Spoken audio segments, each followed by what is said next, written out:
every birth should require a mandatory paternity test before the father is put on the birth certificate. When a child is born, the hospital should have a mandatory paternity test before putting the father's name on the birth certificate. If a married couple have a child while together, but the husband is not actually the father, he should absolutely have the right to know before he signs a document that makes him legally and financially tied to that child for 18 years. If he finds out that he's not the father, he can then make the active choice to stay or leave, and then the biological father would be responsible for child support. Even if this only affects 1 out of 1,000 births, what possible reason is there not to do this?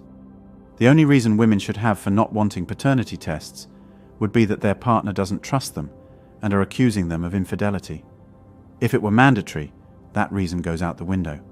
It's standard legal procedure that everyone would do. The argument that we shouldn't break up couples or families is absolute trash. Doesn't a man's right to not be extorted or be the target of fraud matter? We know from DNA testing this problem is far more prevalent than people would think. In situations where the father suspects infidelity, the child will not be his about 30% of the time, and even in situations where there was no request specifically for it, the father is raising a kid who wasn't his, just under 4% of the time.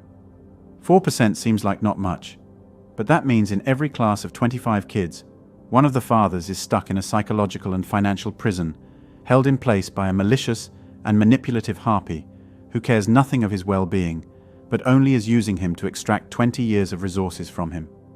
Not only just using him, but using the innocence of a child to imprison him. That is a worse kind of torture than anything Gitmo could ever devise.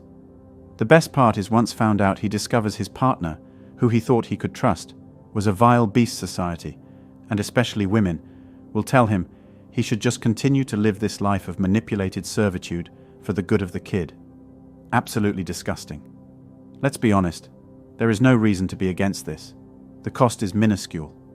Unless you guys are out there bitching about every wasteful penny our government is spending, we know you aren't. Then shut the fuck up about the cost. The money we have given to Ukraine would fund all paternity testing for the next 100 years in the US. Those that say they can find out if they want. We have all kinds of laws to prevent people from being taken advantage of.